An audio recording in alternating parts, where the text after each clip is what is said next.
If you're a lineman in charge of keeping the lights on, Grainger understands that you go to great lengths and sometimes heights to ensure the power is always flowing, which is why you can count on Grainger for professional-grade products and next-day delivery, so you have everything you need to get the job done. Call 1-800-GRAINGER, click Grainger.com, or just stop by.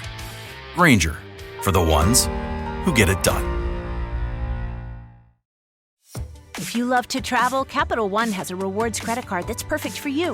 With the Capital One Venture X card, you earn unlimited double miles on everything you buy. Plus, you get premium benefits at a collection of luxury hotels when you book on Capital One Travel. And with Venture X, you get access to over 1,000 airport lounges worldwide. Open up a world of travel possibilities with the Capital One Venture X card. What's in your wallet? Terms apply. Lounge access is subject to change. See CapitalOne.com for details. Blog Talk Radio.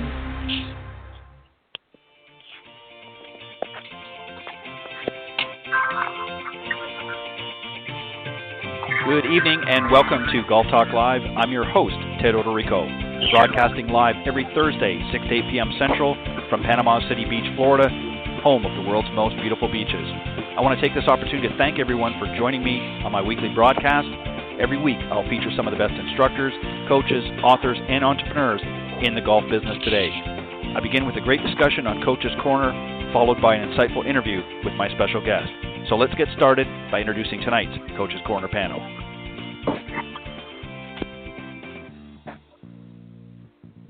All right, good evening, everybody, and welcome to Golf Talk Live. I'm your host, Ted Odorico, and we've got a great show for you this evening. As always, we're going to be starting off here in just a moment or two with another great round and discussion here on the Coach's Corner panel, and I'll introduce the guys here in just a moment.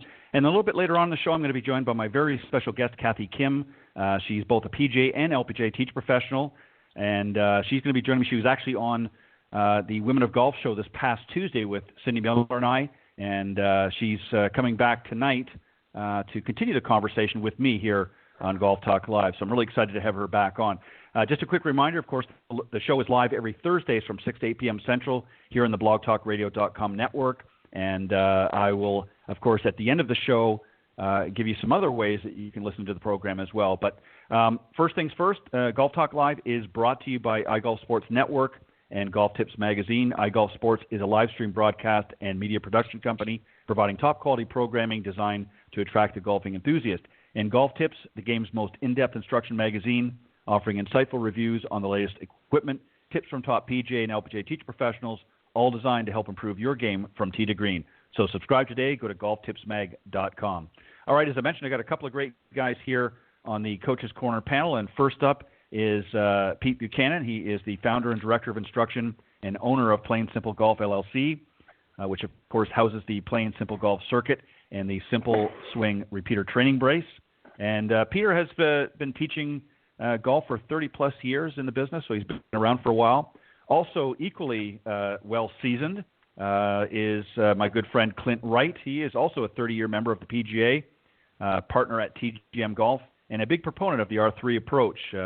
And among the best covering the short game today, and also another favorite guest panelist here on Coach's Corner. So, guys, welcome to the panel tonight. Glad to be here, Ted. Thanks, Ted. It's always fun to be on. All right, appreciate it, guys. All right, so tonight we'll try to get through as many as we can. Golf etiquette, do's and don'ts. This is an area that a lot of, particularly amateurs, obviously, and even some seasoned players, believe it or not, fall short on a lot of these that we're going to talk about today. And I thought, people are always asking, I'm sure you guys have probably had the same, they're always asking, what are some of the things, what are the do's and what are the don'ts, basically, when we head to the golf course. So, Clint, I'm going to start off with you tonight, and Sure. I think a good one is respecting the rules of golf of the golf course you're playing. This includes everything from the dress code to keeping your cart on the path when and where instructed. Maybe you could just touch on some of the other rules that we might find while we're at the golf course that we need to be mindful for. Well, I think you hit on, one of the most important one is how you deal with your golf cart. We have more problems with keeping your cart on the path and stuff. And I know, here recently some golf courses got away from cart paths back to the old school around the greens and tees. They have cart paths, and then they use a scatter pattern, out in the fairways and stuff. But I think that's the main thing is that to understand there's a lot of hard work that goes into keeping the golf course playable for you, and to be mindful of the cart rules.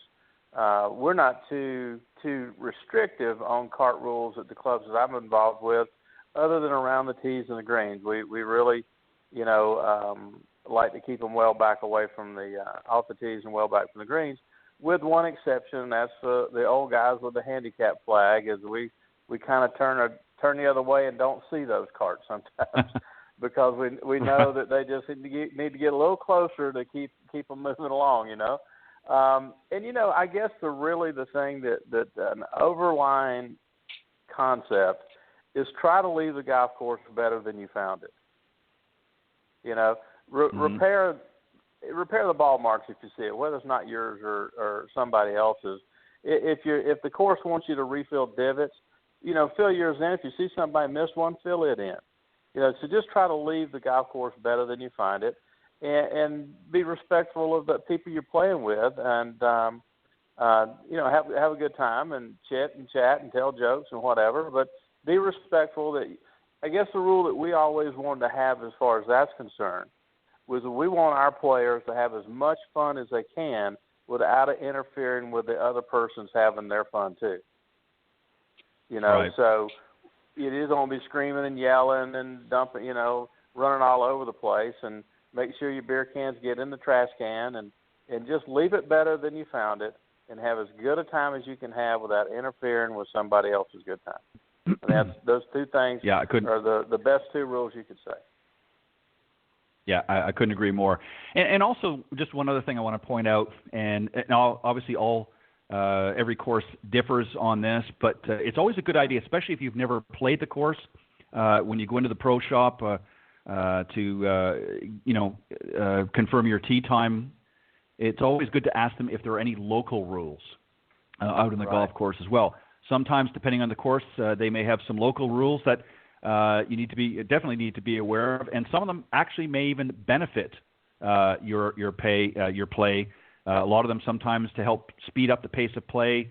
If your ball strays off into, as an example, into the neighboring fairway or certain areas, sometimes some local rules will actually allow you a free drop. So always check on those when you go in, but you're exactly right. I think you need to be showing up, and you need to be respectful of the course and of others that are going to be out there, and just make sure that you, as you said, leave it better than when you came.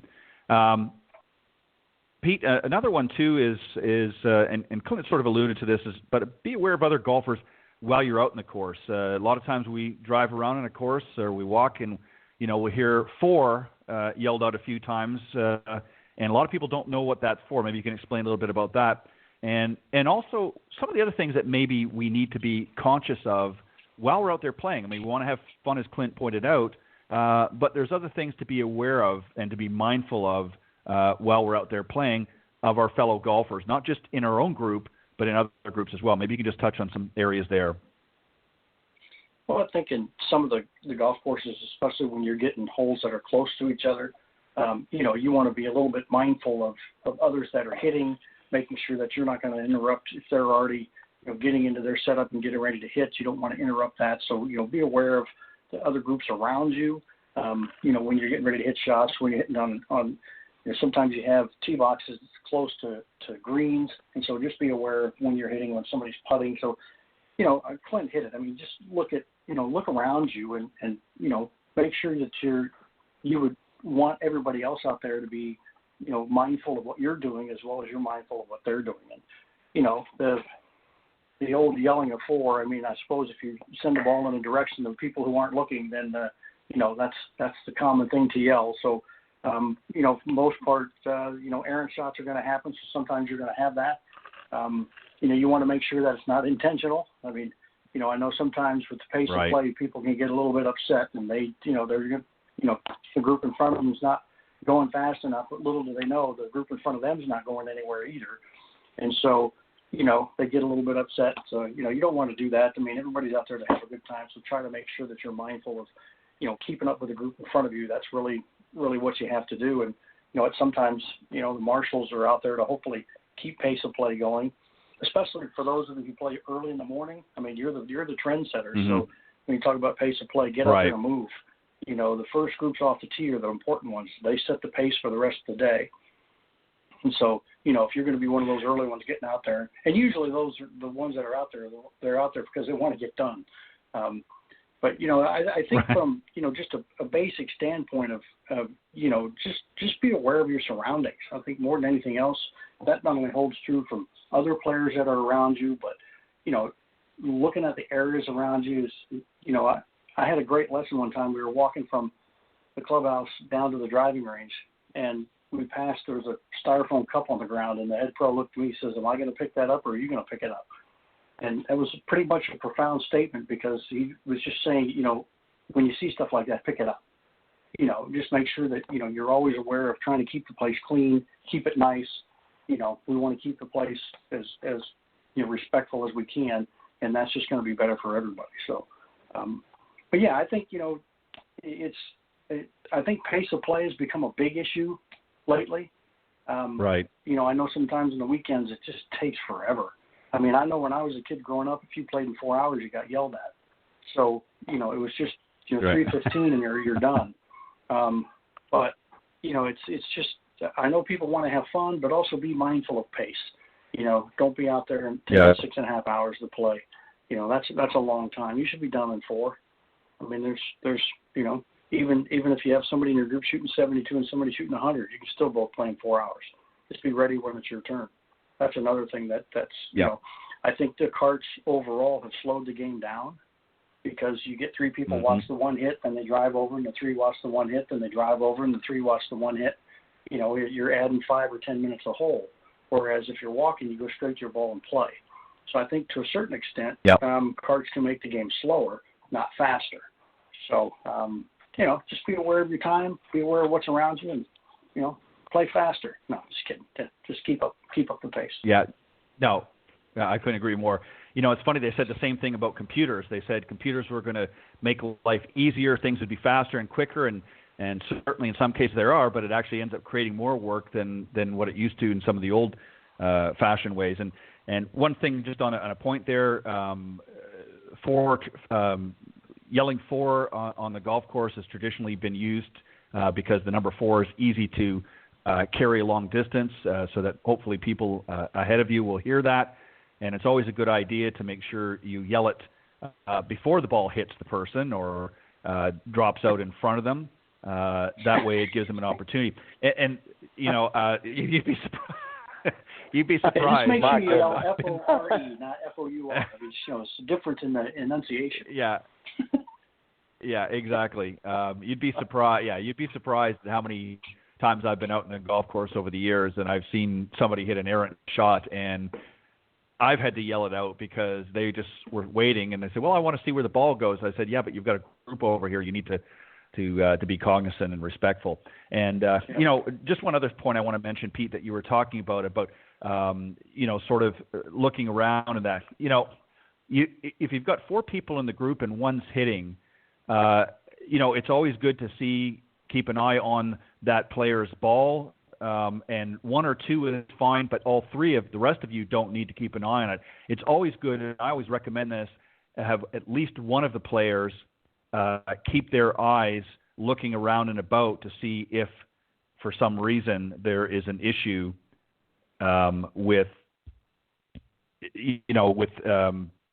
groups coming up behind or other fairways, groups in other fairways and that. So it's always a good idea, I think, to have one person each hole to be looking around and making sure that there's no, imminent danger. So that's always a good idea to do that.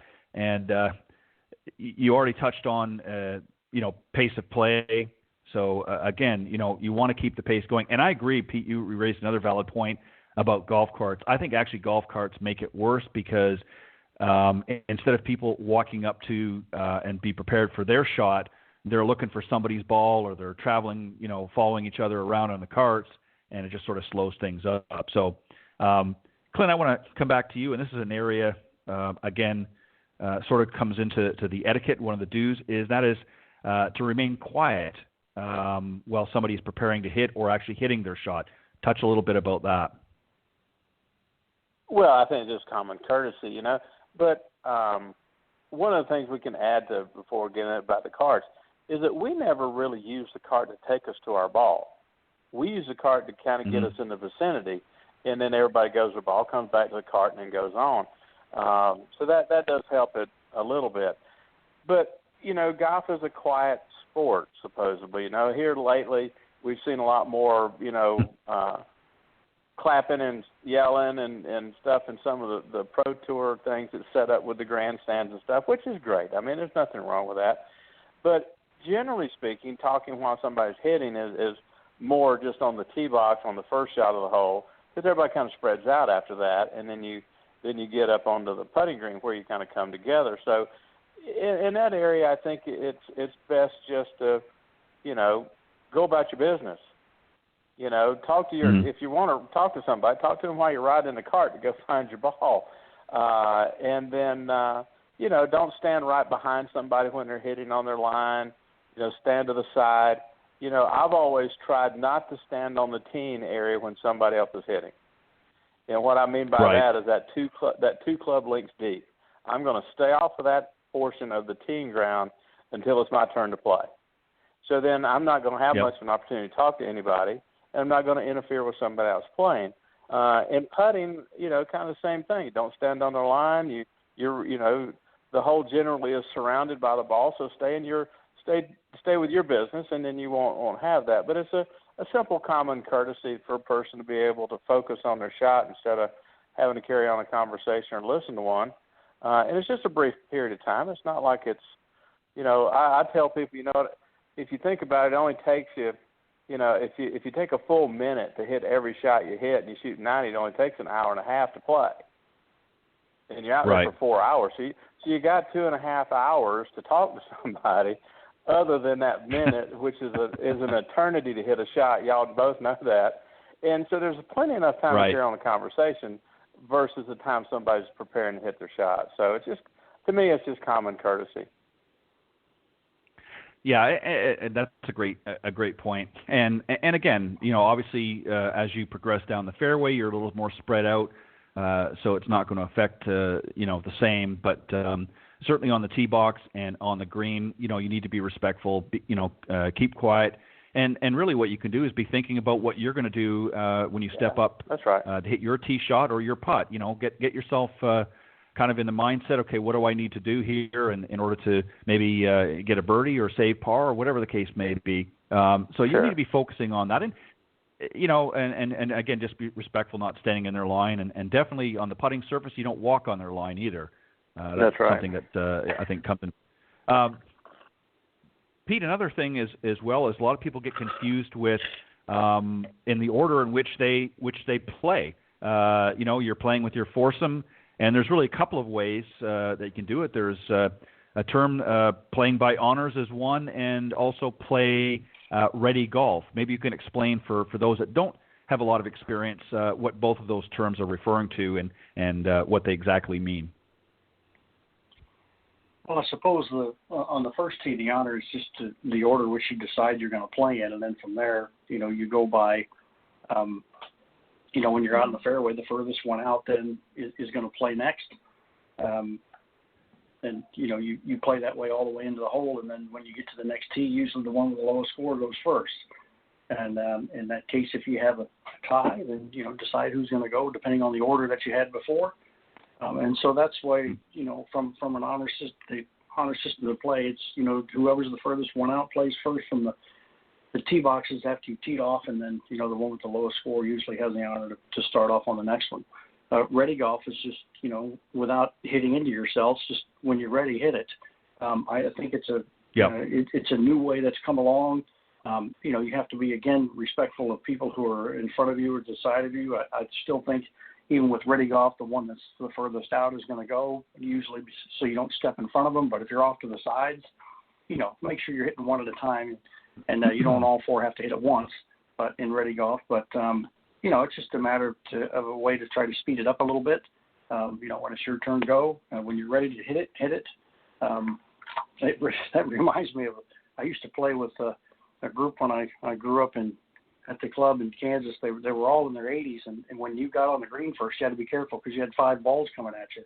So they did not wait. They all hit at the same time. So they played ready golf way back then. They said, "Son, you got to get out of the way." When we're not on the green yet. Right. But yeah, I mean, it's the honor system is probably the traditional way to play.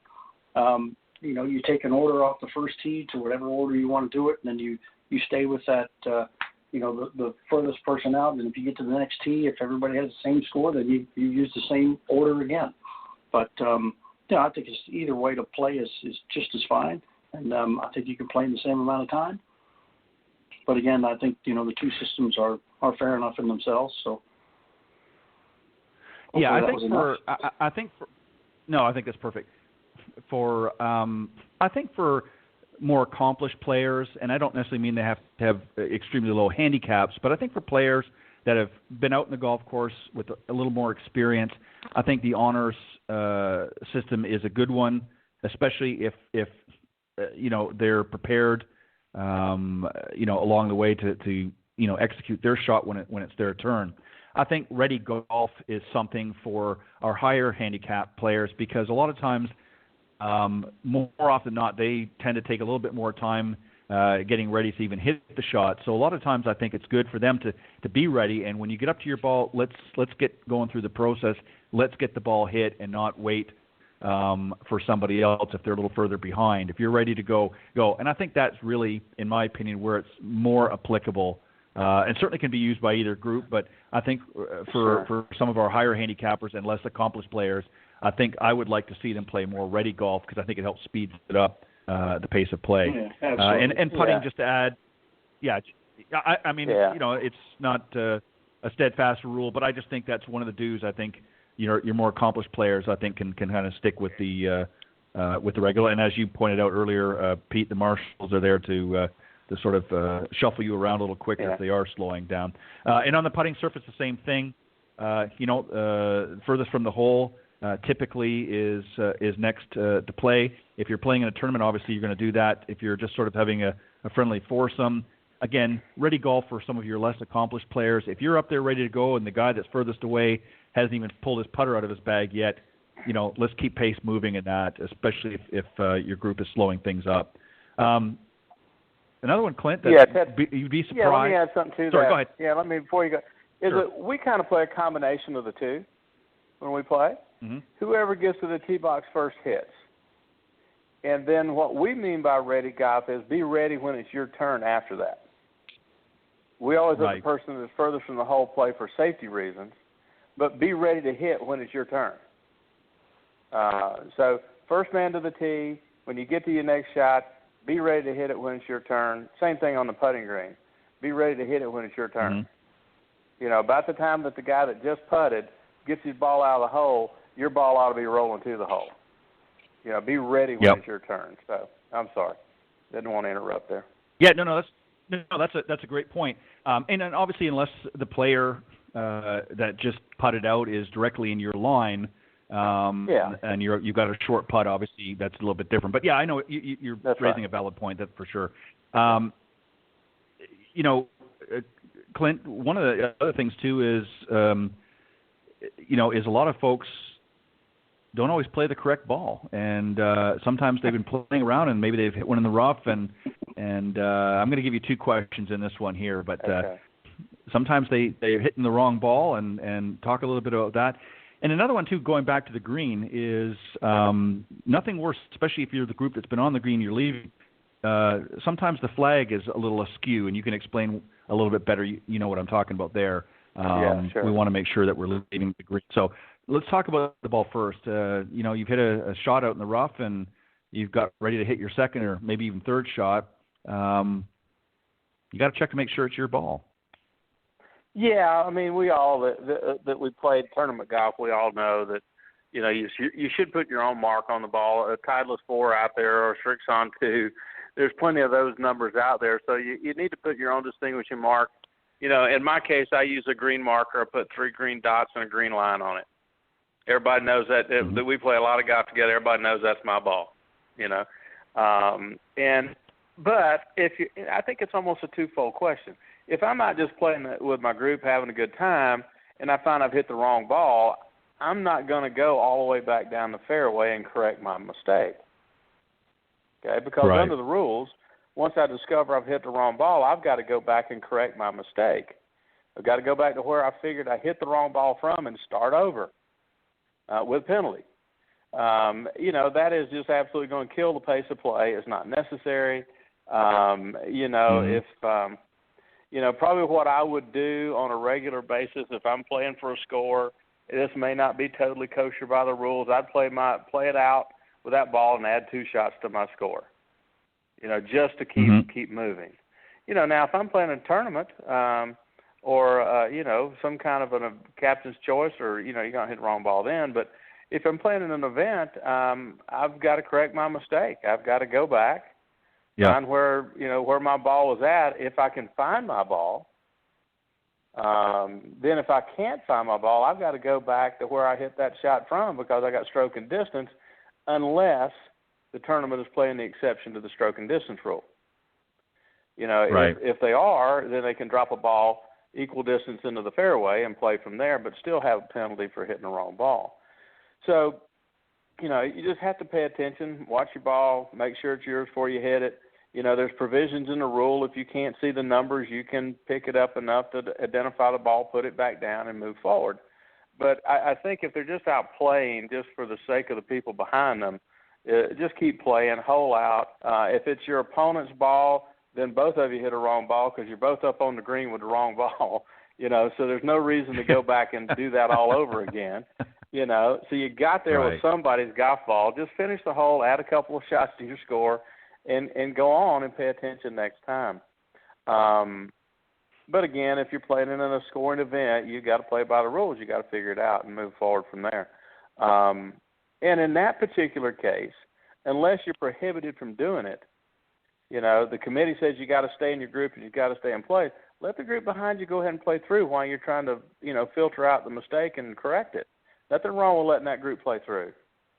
And I find very rare cases where the committee would prohibit that. Just let them go ahead, keep the pace going, then you can come in behind it and the pace of play will continue and you'll have an opportunity to correct your mistake. As far as the flag being centered in the hole, I mean, you just have to be careful. Most people are, I think, in general. Put the flag back in, make sure it's all the way down, and it should center itself if the cup setter has done a good job. It just has to make sure it's down in all the way, and it should center. And that's an appropriate thing to do. Yeah, and I think, you know, a lot of, and again, this happens from time to time, and we've all made mistakes, but, you know, we obviously, a lot of people will lay the flag down on the side of the green, you know, when we're putting out and forget to put it in. And it might seem like a very simple, you know, one of the do's here, but you'd be surprised at how many people you get talking and you get, you know, everybody's trying to figure out their score, and next thing you know, you're walking off, and the group behind you, they can't see the pin anymore. And again, you know, making sure it's all the way down the hole to make sure it's centered. You know, especially if it's windy and that if it's not quite centered, it blows around, it blows out, so, or blows over, what have you. The other thing, one last thing I want to mention too about something that I see a lot of guys do is do not drop the flag on the green. The flag end itself is not likely going to do damage, but what often will happen is the peg that actually goes into the hole sometimes can scuff up the green. So set it down. Some people will actually lay it across the club off to the side of the green, but just be cautious because, you know, when you're setting it down, and if you're holding the flag, not for, you know, at the hole, but you decide you want to just hold it because you've already putted out, don't hold it down on the green surface. I always put it on top of my shoe just so that it's not into the ground, because, you know, you'd be surprised at how many people start leaning their weight on the flag, and the next thing you know, it's an eighth of an inch into the green, and now that little bump's going to maybe affect somebody's putt down the road. So it seems very simple, but you'd be surprised at how many amateurs, especially new beginners, and we've all seen it come out there, and they just don't know some of the proper etiquette while out in the golf course. So those are some of the do's. We're going to flip. Ted, let me add one thing to that. Dealing with the flag stick. under the new rules, the best thing to do is just leave it in. Yep. I mean, if you're just That's out true. playing, just leave the flag stick in. Don't be bothered with it, because the rules now allow you to leave it in while your ball's on the green. So if you want to solve all of those problems, just leave the flag in. And even in today's world, when we're dealing with social distancing and the corona thing, a lot of golf courses are saying, hey, just leave the flag in. Don't take it out, which I tend to think is a smart thing to do. But like I said, the rules allow you to do it now. So if you don't, and the one thing we have in the groups that we play in, whoever holds out first gets the flag. That's the rule. Yep. If my ball's first in the cup, that means on that hole, the flag's my responsibility. And so I get it and put it back in. So, all right, I'm done with that. So, yep. Thanks. Good. No, that's good. It's good to, because you'd be surprised, and especially this year with all that's been going on, as we've talked about over the last few shows that we've been on, Clint, is there's a lot of new golfers out there right now. There's a lot of folks that, because of this pandemic have really been forced, and it's obviously to our, to our blessing, if you will, that they've come out to the golf course because they've been restricted in doing other things. They don't know the rules. They don't know a lot of the etiquette out there in the golf course. So it's important, I think, to share sometimes some of this so that you get a general idea of what to do. And obviously you need to look in the rule book, and, a lot of things may not always apply to them on a regular basis, but it's good to know the general rules and, more importantly, just to know some of the general etiquette. So we talked about the do's. We're going to talk about some of the don'ts. And, Pete, the first one here I'll skip over because we've already really talked about that, and that's walking across the line of another player's putt on the green. It's okay to step over the line if you have to, but ideally it's better to walk around behind the hole, away from that person's line, and usually at least several feet away from the hole as well, so that you're not marking up for somebody else. But another one too is, Pete, is holding up other players. This is one too. A lot of people don't understand sort of the rule of play, if you will. If you're playing behind, somebody's playing right behind you, and there's nobody in front of you, and maybe you're a little bit slower, we want to let them play through. Maybe you can touch on a little bit why that is a good idea. Well, that's just kind of drastically help with the pace of play. I mean, as we talked about before, you want to keep pace with the group in front of you, and if you're losing that gapping, then somebody's right behind you, then by all means just let them play through, and that'll at least allow them another group to catch up and get a little bit of pace going. But that should also be a sign to you that you need to speed up. If you're more than a hole behind the group in front of you, then you need to pick up pace. But definitely if a group is pushing behind you, just you've got a gap, let them go through, and that's just a simple way to try to keep the pace and try to keep the peace, I should say, because sometimes people will get a little upset if they're behind you and they're getting slowed down. So it's not bad to just move away and let them go.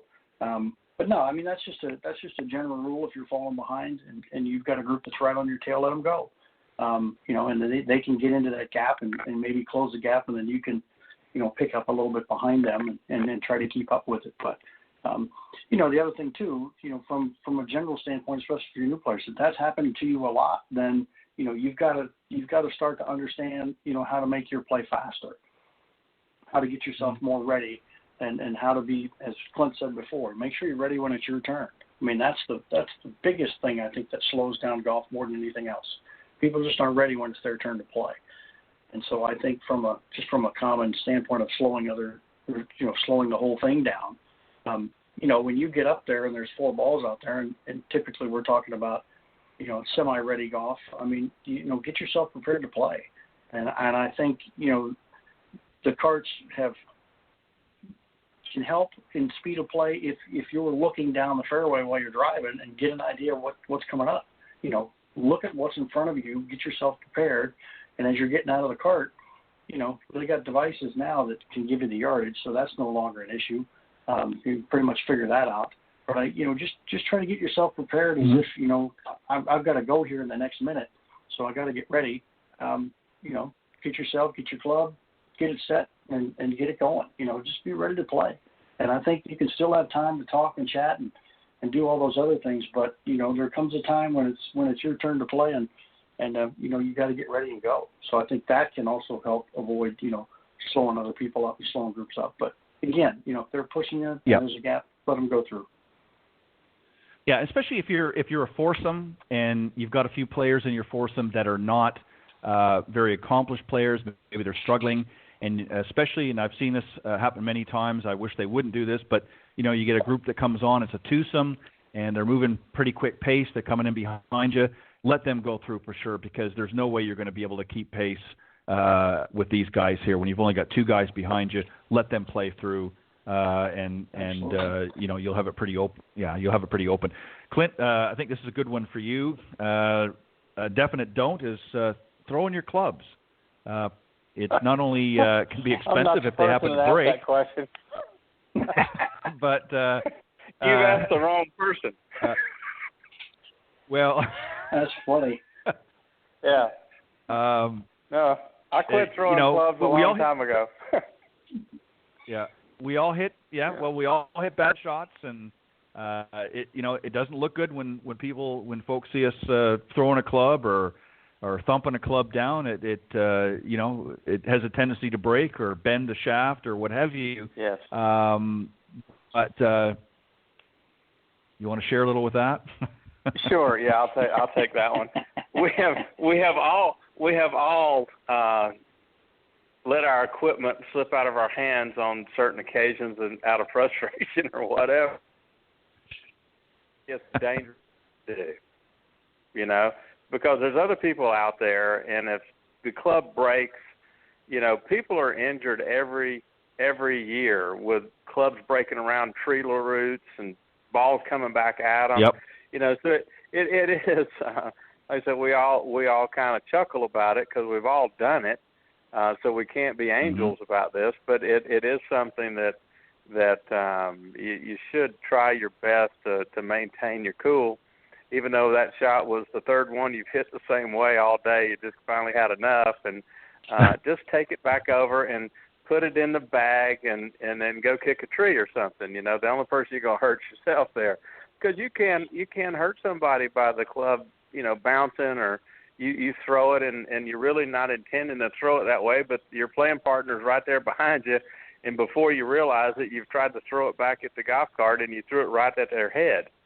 So it is a safety issue, but like I said, it's sometimes a little complicated, but it is best just to keep you cool, and put it back in the bag, and then go bang your head against a tree or something, and start over, right. Get it out of your system, But it really, truly, as we kind of chuckle and laugh about it, it is a purely safety thing. Keep your clubs in your hand, and do the best you can. And every day we play, or every other day we play, somebody will flip their club back towards the cart, and all of a sudden it hits wrong, and now you got a $30 reshaft bill. So right. That's when that's when I stopped breaking them. When my dad told me I had to start paying to fix them, and I stopped breaking them. So yeah, I mean it's hard, and like I said, we've all done it, but it's best to try to maintain some composure and save your equipment, save the injury bill, put it back in the bag, and just do the best you can on the next one. Golf is an unusual sport to where if you're just out playing on a daily basis, we get a chance to start at zero again the next day. Every day you step up on the first tee, your score's zero, no matter how bad you played the day before. So just get through that round, and you can go in and relax and start over the next day, and just try to do the best you can that day too. So, but it is difficult, but it's a pure safety thing. People need to be conscious of that. Yeah, it first and foremost, definitely a safety issue, but it's also too, we all need to sometimes dispel that negative energy that we've just incurred from a bad shot or maybe even a couple of bad holes. And, there's better ways to do it. Sometimes you just kind of need to let that frustration out, but throwing or slamming down your club is not the way to do it.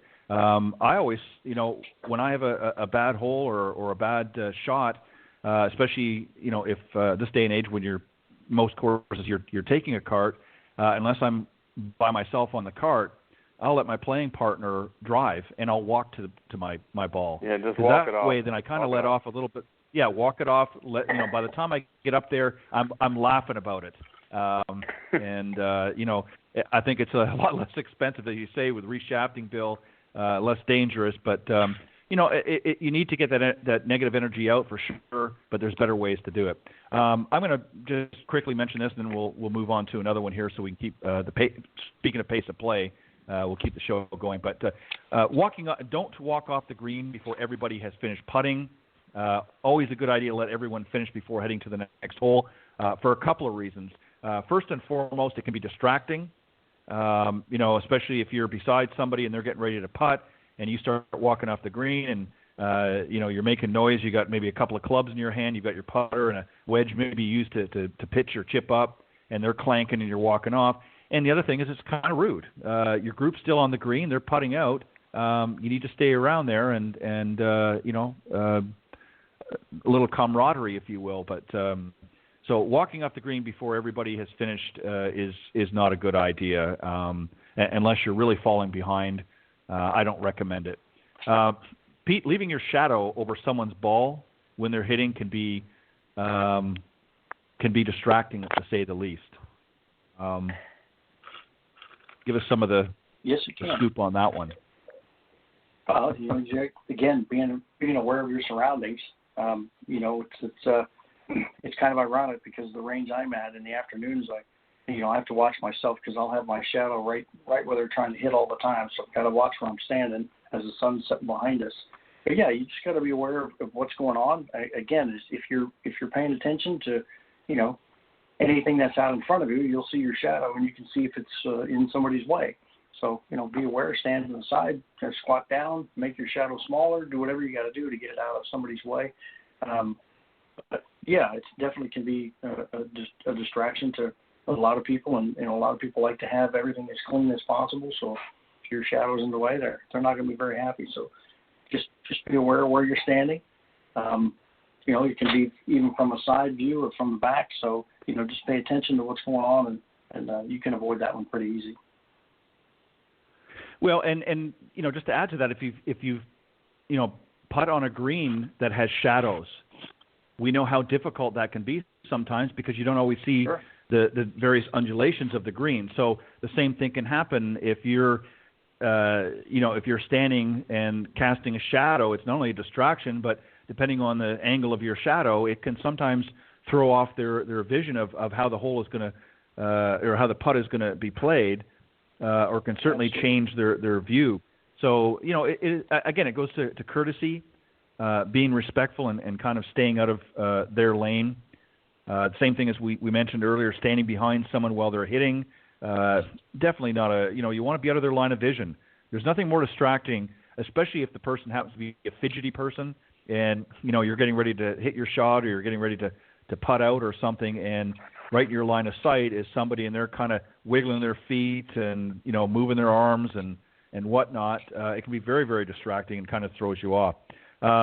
Clint, I'm sure you haven't done this one, but we know there's a lot of folks that do that. This day and age, technology can be a wonderful thing, but there's nothing more aggravating than somebody that's using their cell phone on the golf course.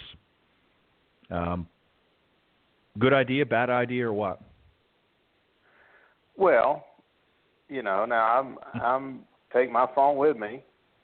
But we all basically have an understanding, mute the thing, turn the sound off, if, because we've all got things going on, lessons, people asking, signing up for lessons here and there. So you can't be, we're maybe everybody's got, the phone now. If you don't have your phone, you feel like you're lost. So just put it on silent or mute. Vibrates fine, just where it's not going to play the national anthem right in the back of somebody's backswing so somebody calls you. And, but it's okay. But have it there. It's like the way I do it, I try to put it on mute. Most of the time I remember. Sometimes I forget. And then, if I'm not interested about every couple of holes, I'll flip it over and see if somebody called me or left a message or whatever, and then at least I can see who it was, and it's not an emergency. Okay. Right. Then whenever we get done, I'll do my calls and make sure we're all lined up for whatever they want to do. But I think that people are just going to have their phones. They're not going to leave them behind unless it's a club rule that we talked about earlier. If the club says no cell phones past the first tee, then you better adhere to that rule. And some private clubs and some public courses have those rules. Now, the courses we play do not. So you just have to be mindful. Again, this comes back to that courtesy to the people you're playing with. Be mindful that when that ringtone sets off, it's not discriminatory. I mean, it just starts, and it doesn't matter whether somebody's trying to putt or hit a drive or a second shot or whatever. So put it on mute, put it up in the little cubby of the cart or wherever you want to put it in your bag, and just be mindful that it's on silent, and then everybody's fine. That's all you have to do. Make sure it's on silent. Yeah, and check it every now and then. That's all. Yeah, this day and age, it's hard not to have it there. If you're, if you happen to have one of those wonderful apps that are available now to help you with your shots, sometimes they'll have GPS on it. Some of the programs that have an app which can be very useful on the golf course. There's nothing wrong with using that when it's not your turn to hit, but maybe you can get the yardage ahead of time, get the information, the stats that you need in preparation. But if you're not using one of those apps, then, as you pointed out, Clint, I think you need to, mute or put it on vibrate. And again, there's nothing wrong with checking it. And if there is an emergency going on, maybe, a sick loved one or somebody that you're trying to keep tabs on, nothing wrong with checking your phone periodically. But again, like you said, there's nothing worse when somebody's standing over a putt or about ready to hit their ball and, some, loud ringtone or something starts blaring in the background. It's just not kosher. Pete, another one is how much time should we be looking for a lost ball? That kind of goes to what we talked about earlier. You hit an errant shot and it ends up in the rough or in the sticks or worse. Rules have changed a little bit, but typically the rules allow up to 5 minutes to look for a missing ball. But I think really that's a little bit too much for amateurs. For professionals, it's different. There's more money on the line. But for amateurs, I don't think 5 minutes is necessary. I think if you aren't able to find it even within 3 minutes, I think you need to play a provisional or move on or what have you. What do you think? Oh, I agree with that. I think sometimes in some of the groups I've played in, I would just assume, well, here's some money for another ball. We don't need to look for 3 hours. Let's go. We've been here long enough. I get it because they want to find the ball, but I think for pace of play, look for it for a few minutes. If you haven't found it, let's move on. And I think, to what Clint said earlier, I think I'd love to see it to where in those situations, if you have a lost one, you don't have to go back to the tee. Just put another one down and play. And I think if I could get that stroke and distance thing taken out, I think it would be especially helpful for play. I know in tournament play that you have to do that, but yeah, to speed it up, if you've looked for 3 minutes and haven't found it, let's move on. Let's go. That's plenty of time. So you hit it there. So you gotta deal with the consequences. So. Yeah, I agree. And if you're not a very good player, I know we all hit bad shots, but if you're not a real good player, don't be teeing off with Pro V1s or some of the other higher end golf balls that are that are $5-6 a shot, because that's and the other thing too is just real quick, Pete, is you get a lot of groups where somebody hits an errant tee shot and you've got all four over there looking for the ball instead of, again, going back to that ready golf. Instead of the other guys, your partner in the cart, that's one thing you and he can kind of look about, but you don't need all four over there. The other guys should be moving up and getting themselves in position to do what they need to do. And again, put a ball down. Again, I agree. I think the stroke and distance rule, I think, needs to be changed for amateur golf anyways. Yes, I agree. And Clint, back to you here. This is one that again is a don't, and that's showing up late. You got a tee time for a reason, A lot of things happening here, but generally speaking, I mean, I know we're all conscious of time. You know, our time is very valuable, a lot more than, you know, maybe it might have seemed to those in the past, but we've got a lot more going in our lives right now. You know, we got a 1 o'clock tee time. What time should we be showing up, and why should we, you know, why do we need to get there a little bit earlier, or do we? Oh, yeah. I mean, here's the thing that I think it's incumbent upon the golf operators. It's just like your stroke and distance issue. Unless it's a tournament, we use the exception to the stroke and distance rule daily to keep play moving. I mean, you can put that on your local hard card. Says, hey, stroke and distance, we're playing the exception. If it's out of bounds or lost ball, you take it out equal distance to where you last cross the margin out the fairway and play. That's something that golf operators should insist on being the case in daily play. Then in tournament golf, they can decide what to do. We also incumbent upon the golf operator to educate people that a tee time means when you're on the tee, ready to play. Mm-hmm. That's the tee time. That's not that term is not this is your show up time. It's not the when you come pay your green fee time. It's when you're on the tee time. And so we encourage you to say, look, try to get here 10 or 15 minutes ahead of your tee time. That'll give you a chance to pay your fees. If you're paying a daily fee, get your clubs on the cart and get down to the tee ready to play when it's if your tee time's 10 o'clock, you should have your ball teed up at 10 o'clock ready to hit it as long as the group in front of you is out of the way. Now, we all know sometimes tee times run a little bit late, so you just have to be there ready to play. And how early you get there is individual. We have some people, we have a couple of guys that play in the men's group on Monday, Wednesday, Friday. They'll get there an hour ahead where they can sit and relax and drink a cup of coffee and go hit a few range balls, get ready to play. Then we get other people that show up 2 minutes before they're supposed to play, and they got their clubs on the cart, and here we go. So that how much earlier you get there is kind of individual, but I think it's incumbent upon us golf operators to educate people when they call to get a tee time that try to say make sure you're here a little early because that is your tee time, not your show up time. And you have to be careful not to come across kind of cocky with that, you know. But it's just something people need to recognize that if you got a 10 o'clock tee time, there's somebody there that's supposed to be at 10:08 and somebody at 9:52. So you need to be ready to play at 10 o'clock. That's our biggest trouble with golf operators. Them show up right on their tee time, and then you got to flip them over. You get the next group go ahead. They get there a little ahead, everything runs real smooth. Yeah.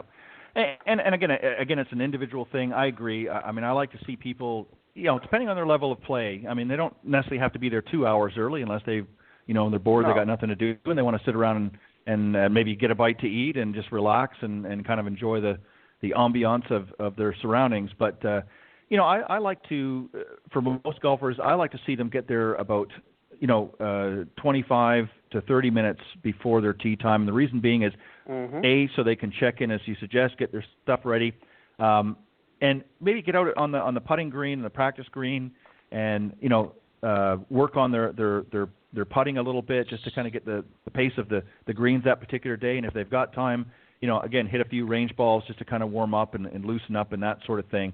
Nothing fancy, but just to kind of warm up, do some stretches and just hit a few balls just to kind of see what they're going to be playing with that day.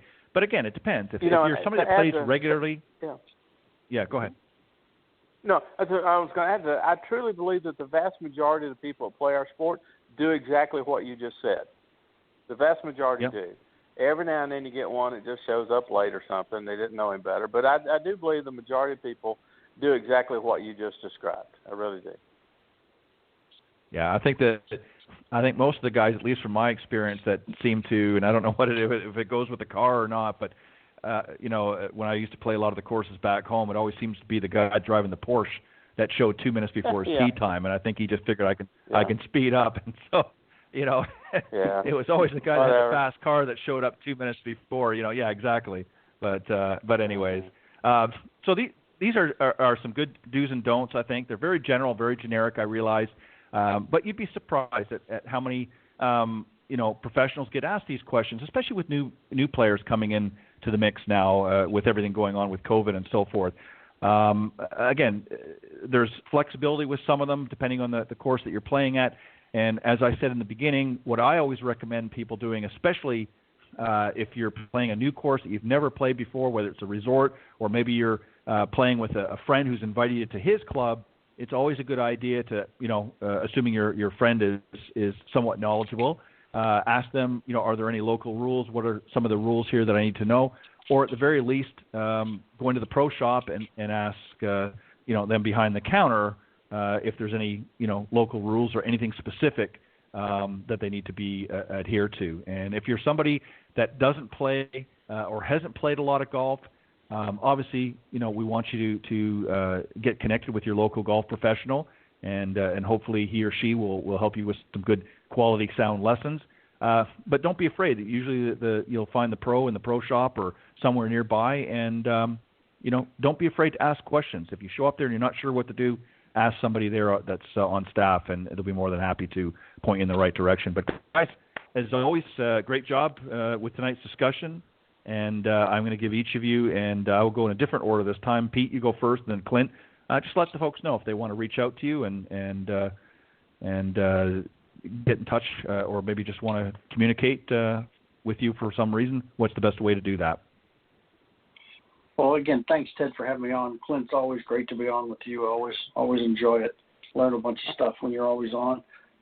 They can reach me at plainsimplegolf.com. The Plain is Plane. All my contact information is out there, so you can go to one spot and hit it and find out everything you need to find out. So if you have any questions or just want to start a conversation, reach out, and we'll go from there. Perfect. Thank you, as always, Pete. Clint, best way folks can reach you? Easy enough. It's clintgoff@001@yahoo.com. But very quickly, I want to relay a story for you, Ted. Is that about 2 weeks ago, I get a phone call from a young man, Johnson, Eau Claire, matter of fact, where I was at years ago. And he was a young man, had worked for me as a cart boy when he was about 15, and he listens to your show. He's 52 now. What? Oh, wow. Yeah, so I want to give you credit. Cart guys, but it was there. He said, I asked him, I said, man, how did you find me? And he said, well, I listened to that Golf Talk show. I can't remember. I said, oh, okay. And his brother listens to it apparently. And so I just want to let you know, I appreciate you hooking me back up with some of those people. But anybody wants to get a hold of me, it's just clintgoff@001@yahoo.com. Be more than happy to carry on a conversation with me. Pete, it's always enjoyable and pleasurable to be on with you. And Ted, thanks for having us. Just very quickly, Clint, and I apologize, it cut for just a second. What was the gentleman's name? His name was Johnson. His last name was Johnson. His first name Steve Johnson. And his dad was a dentist in Eau Claire, and he actually ended up being a dentist. So it's kind of cool. We had a great conversation, talked about old times a little bit. But I want to let you know that the show's out there. People are listening, and it helped us reconnect up for, 30-something, 40 years, something like that, 30 years. So it's kind of cool. We enjoy it. Very good. Yeah. Well, Steve, if you're listening, welcome to Golf Talk Live, and thank you for being a loyal follower and listener to the program. And I was glad that the show was able to help you connect with your old buddy Clint here, and hopefully you guys will get together over a refreshment one of these days. But as always, guys, Pete, Clint, thank you very much for doing it. Thanks, for doing a great job here on the Coach's Corner panel, and I'll see you guys next time. Have a great weekend. All right, good Thanks, night. Ted. All right, you too. Thanks. All right, that was two great guys. Been on the Coach's Corner panel for quite a few years now. We've been doing it for about 8 years. Pete Buchanan and Clint Wright, and always enjoy having these guys on. We always have a good laugh or two. So let me introduce this evening's special guest. She was actually on the Women of Golf show with both myself and my co-host LPGA professional Cindy Miller this past Tuesday. In case you didn't happen to hear that yet, I will tell you at the end of the show how you can go and do that. But I've brought her back tonight to spend some time with me, a little bit more time, and we're going to get a little bit more in-depth to her not only teaching career, but her playing career a little bit as well. And, of course, I'm talking about my very special guest, Cathy Kim, She's both a PGA and LPGA teacher professional, and she enjoys helping golfers of all skill levels to achieve both their personal and professional goals. She assesses the golfer's physical abilities, listens to the player's goals, and tailors a game plan that best fits that particular player, because we all are different, of course. Before starting a teaching career, she played collegiate golf and attempted on the road to the LPGA. We'll talk to her a little bit about that. She's taught at TPC Summerlin in Las Vegas, Nevada for 5 years before calling 1757 Golf Club her home. One of her personal missions is to diversify the game and make it an equal access sport for everyone to enjoy, and I couldn't agree more. And she believes that golf can be used as a great business tool for professionals to help further their career as well. So lots of great things to talk about. Let me welcome to my audience this evening my very special guest, Cathy Kim. Good evening, Cathy. Ted. Welcome. Good evening. Thank you How so are much you? for having me on. I'm doing great. How are you? Well, I'm doing fantastic, and thank you very, very much for coming back again and speaking with me tonight. We'll have a little bit more time, so we'll have a lot of great things to talk about. And just a couple of other things I want to point out before we get started. Cathy is also a TPI fitness professional. She's also a U.S. Kids Golf certified instructor. And in 2018, she received the U.S. Kids Top 50 Teacher Award recognition. And as owner and publisher of Golf Tips magazine, this year I'm making her one of the top 25 instructors. So welcome aboard to Golf Tips magazine. And some many other accomplishments, and we could talk about those as well. But I want to, again, I know we talked a little bit about this on Tuesday when you were here with Cindy and I, but just for those that maybe haven't heard that yet, let's just go back a little bit and maybe just tell the folks how you got drawn to golf, how you got started, who got you started before you got to where you are now. Yeah. So, well, my dad was the first golfer in our family. And during that time, I was probably, I want to say I was like maybe 10 or 11 years old. And they put me into a PGA professional run summer camp, mainly as a means of babysitting, because my parents own a business together. So there was really, it was either sitting at home with grandma or you're going to go to golf camp. So ended up going to golf camp. A PGA professional by the name of Dave John in Northern California. He was the one that offered me free golf lessons. And I'm not really sure what he saw in my golf swing or, have no idea. Maybe he was doing it for everybody. But he offered me free golf lessons, and that's how I started my junior career. And after that, it was tournament after tournament after tournament. There was really no opportunity to play fun golf.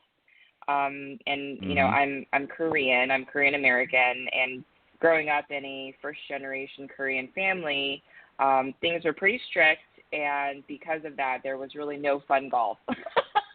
It was all right. It was competition all the time. So did that. Then I ended up moving up to the Seattle area when I was in high school. Was lucky enough to get onto Western Washington University's golf team, and did the 4 years there. Then after that, just kind of a natural path to try to get onto the tour. Attempted Key School a couple times, did a couple Cactus Tour events, did some state opens. And then in the meanwhile, I was working at a golf club out there. I started at Newcastle Golf Club, and then I moved to Sahalee Country Club before I went to TPC Summerlin. So that's kind of my timeline in a nutshell. Very good. So let's go back to junior golf, where things really kind of began. You had an opportunity to get some, as you said, some free lessons to get introduced to the game and getting babysat at the same time. So that was obviously a benefit to not only you and your parents, of course, but you obviously got introduced to junior golf. How was that for you? How old were you when you first started playing in some junior golf tournaments?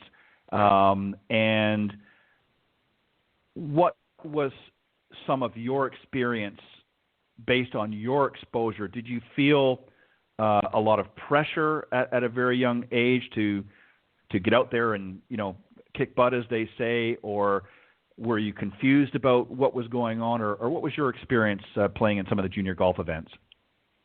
Yeah, so I entered my first golf tournament really shortly after I had started golfing. And it was just at the same golf course that the summer camps were at. And I didn't even know what a good score was when I played my first golf tournament. I think I ended up shooting somewhere in the 90s for 18 holes. And looking back on it now, I was like, wow, that was a pretty decent score for a first tournament. Probably why my dad kept pushing me to keep going. But as far as the pressure went, it was, I think it was, the pressure was happening mainly because my parents started to see what I was good at and what I wasn't so good at. And at that time, right. I was also on the swim team, and I also was learning how to play piano. So I had three things going on at the same time, and golf kind of just started to take over, so to speak, because you and I both know it takes a lot of time and commitment to improve. And it seemed like golf was the one sport out of the three things that I was doing that I was improving the fastest with. So we ended up just kind of folding the other two things, and I started playing in more and more junior events. And naturally, I think the pressure just started kind of stacking on because my parents were, it was during the Sarah Pak boom when she won the U.S. Open. Right. So it was around that time where, oh my gosh, she's Korean, you're Korean, let's get this going and get you on a tour. And I didn't quite understand that. I wasn't somebody that was super passionate about golf and winning at the time. So I didn't quite know why my parents were trying to push me so hard to do something like that. And then with the other kids around, there's always somebody that's better than you. And then the comparisons start to happen. And once again, I was like, I don't know why you guys are freaking out about this. Let me just go have fun and hang out. So that was basically how I learned how to play golf, was just always in a competitive setting. And that, and this is going to sound really funny, I didn't start to learn to actually enjoy the game recreationally until probably about 4 or 5 years ago. And which is just crazy because, there's no more competition involved when I'm playing with members or if I'm playing with friends, but I just didn't know how to get out of that mindset. So it definitely took a long time for me to start letting go and start changing the priorities when I play golf. And once I did that, I had so much more fun. And I ended up, I got better. My scores improved because I wasn't weighing each stroke so heavily with pressure on myself. So yeah, kind of a tough way to grow up with golf, I think. Well, the reason why I ask you that is, Cathy, is because there's a lot of young kids, and I think it's important to get this message out there. And I'm not saying this, all due respect to your parents and that. I think it's understandable. I think, our parents want us to succeed at whatever it is we do. And, when they see you kind of grappling to something, whether it's, piano, whether it's golf or what have you, they get kind of excited. They get overzealous and they say, well, if you just do this, you're going to do that. One of the problems that we see in a lot of junior golf, and there's a lot of, big golf centers and programs around the country that fall into this category. And a lot of kids feel that very same pressure that you talked about, where, what we used to call, the soccer mom or the sideline coach, and you're out there trying to, just put things together, and they're over, come on, do this. And a lot of times it creates a lot of anxiety for the child. So I think for junior golf, I agree with something that you said. First and foremost, I think we need to ensure that our junior golfers out there have fun. Because I think when they're not having fun and they feel there's, they've got their coach pressuring them to perform. They've got parents pressuring them. And then they've got the anxiety of playing against other players who, quite understandably, in many cases, might be better than they are. Suddenly that wind sort of comes out of their sails. So I think it's important to, first and foremost, let's get out there and let's let them have some fun first and see where their talents take them. And if they show that they've got some talent, then, we work with them to nurture and develop that. But there's, I think, no greater way to squash or kill the dreams of a young child if you put too much pressure on them, especially too early before they're able to really handle that pressure. Because they're just going out there having fun. They're not there. They don't, they're not really thinking about winning as much. They're just out there to have a good time. What do you think? Yeah, I totally agree. And looking back on it from a teacher standpoint now, my parents just wanted the best for me, and that's what every set of parents want for their child. I think it's just the communication that needs to be clear, and the way that your child receives the information that you give to them. Because parents mean well, but that doesn't necessarily mean that the communication is quite there.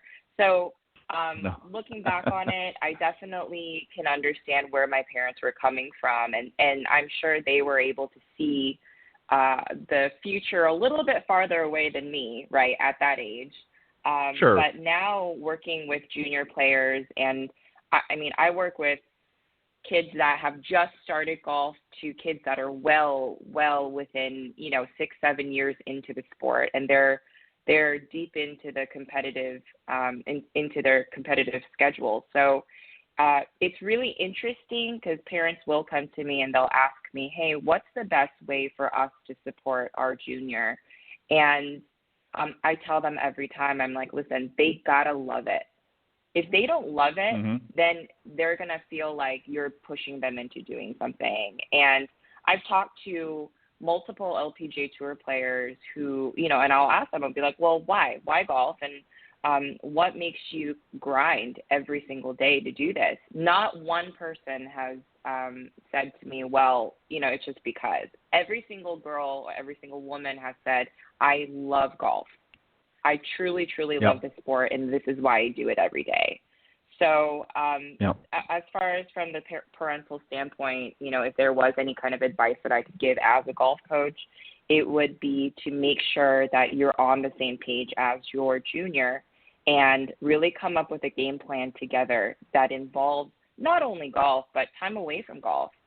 Take the clubs away from your kid for 2 weeks and see what happens. If they're begging you to get their clubs back, then there's your answer. If they're not, then there's your answer. So, that's the advice that I could give to a parent is just figure out whether your kid actually loves it or not.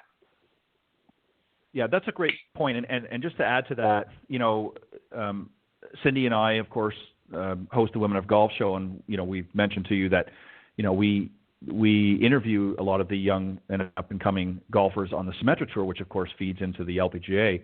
And interesting enough, and I've mentioned this several times on both of the programs, but quite often, many of these young ladies who had never won before felt that very same pressure, whether it was external from family or coaches or just on themselves, just had a really tough time putting a couple of good rounds together in order to get into the winner's circle. But the moment that they sort of took a step back and said, you know what, I'm just going to go out this week and have fun and just, whatever happens, que sera, sera, whatever. It was amazing how many of these young ladies told us that the very next week they won the tournament. So it goes to what you said. A lot of times, they love it. They're there because they love it. And just let them go. And, if they want it bad enough, they're going to put the time and effort in, and they're going to be smart enough to say, okay, I need help. Things are not happening. That's when they're going to turn to their coach. But if you as a parent are there as a supporting role and not as, an overbearing and over-dominating force, then they're more than likely going to continue on. And at some point, if they decide, it's not for me, then so be it. At least they've given it a good shot.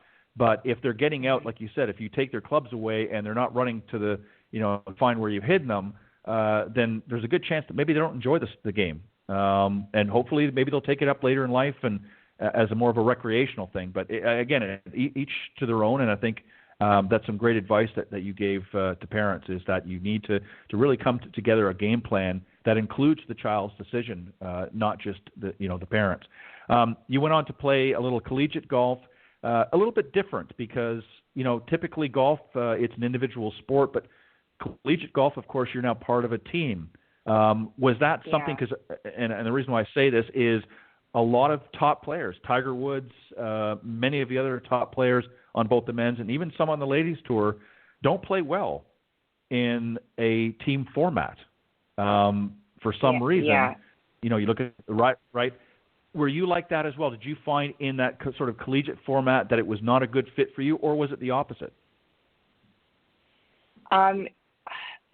For me, because I didn't grow up playing a team sport to begin with, it was a really, really tough transition. And I'm sure if you went back and talked to my teammates at the time, they probably would tell you I was a pretty difficult teammate. So I played at a Division II school. We were the top 10 in the country as far as Division II golf teams went. But we didn't have a lot of teams nearby Washington State. So we were traveling out of state every 2 weeks, and we were traveling fall and the spring. And that took a toll. I mean, I just wanted to be a normal college student. And having to fly out every other week to go golfing, to play in tournaments was amazing. I mean, don't get me wrong, it was an amazing experience. I got to see so many different places. But as far as the team atmosphere went, it was really difficult for me. But it taught me that I need to learn how to be accommodating and empathetic, right, towards other people. So in a sense, it has really helped me with my teaching career on learning how to kind of manage and be around different personalities. Because could you imagine, like, you're traveling with 5, 6 women, young women who are 18, 19, 20, 21. And then you have your coach, right? So to be able to just go on these 3 or 4 day trips at a time, when probably you're stressed out from school and the last thing you want to do is be cooped up in a 12 passenger van. It's just, it was definitely a different experience. And I totally understand that some of these top players just didn't do well, didn't play well, because it is different. I mean, ultimately golf when you're actually out there playing, it is you. It's just you in the golf course. But everything before that and then everything after that doesn't match up to the actual golf, if you know what I'm saying. Like just the team atmosphere before and after doesn't really match up. So, totally in agreement about team golf. Well, it is. It's a different experience because you have some players who are very, very highly competitive and extremely good players, and then you have others who are kind of average players and others who, are a little less than average, and now they might be obviously good enough to make the team, and but now you've got a lot of different personalities. Some are A personalities and some are others, and it's you're pivoting. It's competitive amongst yourselves, and it can be very disheartening, especially for a player both ways. For a high achiever on the team, to feel like you're being let down by your fellow teammates because they're not, in your eyes, and I know this happens because I've spoken to a number of coaches over the years, they feel like, the others are not quite pulling their weight. And then you have others who are on the other end of the spectrum that feel very defeated because they just cannot play quite at that higher level that maybe some of their other teammates are playing. So they feel like they're letting their team down. So it can create a lot of anxiety, and I'm sure there's a lot of young ladies that went through collegiate careers that potentially maybe could have had a good professional career, but maybe just didn't stick it out after college because of that experience. So it works both ways. I think it's a great experience. It's a learning lesson, excuse me, and I always look at it this way, and I'm sure you would probably feel the same way, but golf mimics, I've always said golf mimics life in so many ways. As we navigate the different challenges that we have in the golf course, we have to use not only the skills that we've learned, but sometimes a little creativity to be able to manage some of the circumstances. Well, the very same thing happens in life. We base what we do on skills that we've developed thus far, but sometimes we have to take chances in other areas and experiment to see what the outcome is going to be, and that's how we continue to learn and grow. And golf is, in my opinion, probably the best game out there to sort of marry together with life than any other sport, because it is an individual primarily sport, and it has its ups and downs, and there's nobody accountable but you. But when you're in a team format like that differs a little bit. Yes, you're out in the golf course hitting the shots yourself, but you've got teammates that count on you as well to, again, pull your weight. So it can be very, very traumatic for some, I'm sure. Professional golf. You mentioned you played in a number of events on the Cactus Tour and other things and that. How was that transition for you? Did you feel, okay, this is something I really want to do? Talk a little bit about your experience when you hit the professional links. Yeah, so I played in a couple of Cactus Tour events. I did Q School a couple times, and then before it was the Symetra Tour, I did the Futures Tour Q School. It was a really rude awakening after college for me to have decided to go and try to go pro. And a really big thing that held me back was the finances. I mentioned before, my parents, they own a business together. Well, they own a dry cleaning business. They've owned one for over 35 years now. And to be able to play golf, it's not cheap, especially women's golf, because the payouts aren't nearly as high as the men's. Right. And there aren't nearly as many sponsors either. So, and this was kind of at a time before the whole social media thing blew up. So, I was looking for sponsors. I had to figure out, it was either through a friend of a friend who knew somebody, or I had to come up with I came up with a business plan to present to somebody on how I was going to pay them back their money if they were able to sponsor me for a certain number of events throughout the year. So outside of that, since I didn't have a job, I was working at a golf shop, but that wasn't gonna cover anything. So my parents had to foot the bill, and me coming from a family where I physically watched them labor for what they made, like what they worked physically what they made. So it was really difficult for me to just let go and play golf. Because every time that I would go out and not win or not place or do if I didn't do well, that was just, in my mind at that time, it was just money wasted. And that money wasn't going to come back. So it really weighed heavy on me because of that. And, my dad, his health wasn't that great at the time either. So it just, as a daughter, it really hurt. I was just hurting for my parents. But they wanted me to do it. So, I should have probably just put some blinders on and just went ahead and just went for it. But I couldn't.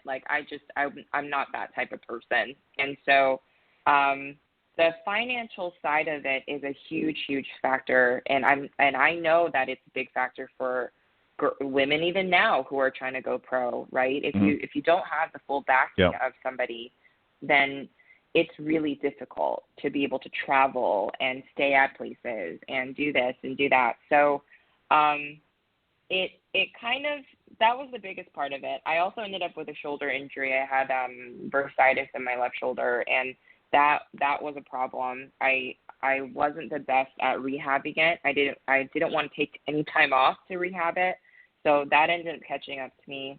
And because I was trying to strategically place the funds where I wanted to do it, Q School costs thousands of dollars. And then outside of that, if you're playing a Cactus Tour event, I think at the time it was like $700 just for the entry fee. So I didn't play in a lot of events, and then I went to Q School, and guess what? I'm standing in the middle of the fairway. I'm going, oh, man, I was not ready for this. And it just hits you.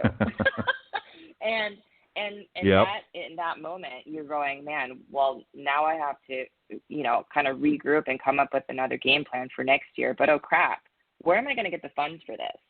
And it was just a constant cycle of that. And practicing was fine. I practiced and practiced and practiced. I went and got lessons. All of that was fine, but mentally, I just wasn't there. And so that was a really big issue. And, for anybody that plays competitive golf, like, they know you have to be put in that under pressure as often as you possibly can, right? And then only then you're able to finally be comfortable in that space a little bit. So it was quite a challenge for me. I think I found working at a golf course, and I started working with some junior golfers, at camps, that kind of thing. I found a lot of enjoyment in that, and that's how actually I ended up kind of progressing into my teaching career. I took about a year and a half off between. I'm like, well, I quit golf. After that, I'm like, what am I going to do? Should I go, sign up for some extra classes at the local community college? Like, I wanted to be in PR. That was something that I wanted to maybe explore. I wanted to try this. I wanted to try that. And, that year and a half was an opportunity for me to kind of take up anything that I wanted to try to do outside of golf. And I ended up just coming right back to teaching. And it felt the most rewarding for me. I absolutely love it. I wouldn't change my job for the world. I think that because of the experiences that I had, I'm able to guide players and parents or whoever is within, the player's realm in terms of helping them kind of get started or continue, or help them kind of give them suggestions to make that next decision for them. Right. And, you raise a very interesting point as well. And I'm going to use Cindy Miller as an example. She's mentioned many times on our program Together the Women of Golf. Of course, she first sort of got her notoriety, if you will, in a public forum. She was on one of the early big breaks. And then she went on and competed on the LPGA Tour for, I think, 3 or 4 seasons. And now, of course, plays when she can on the Legends Tour, which is the Women's Senior Tour. But she had a very similar, to your situation. I mean, obviously she was older when she began playing professionally, and was a little bit further along in her career. So finances were a little bit better for her. But, she, realized that she was not going to be the number one player in the world. And there came a point in time that, obviously she still wants to be competitive, but she recognized that she had a talent for teaching the game. And now is quite an accomplished and a very well-respected LPGA teacher professional, around the United States, and has been, president of her section for a number of years, and just, gives back so much to this game. But like you, she made that transition from player to teacher, and she often talks about how her playing has helped her with her teaching career.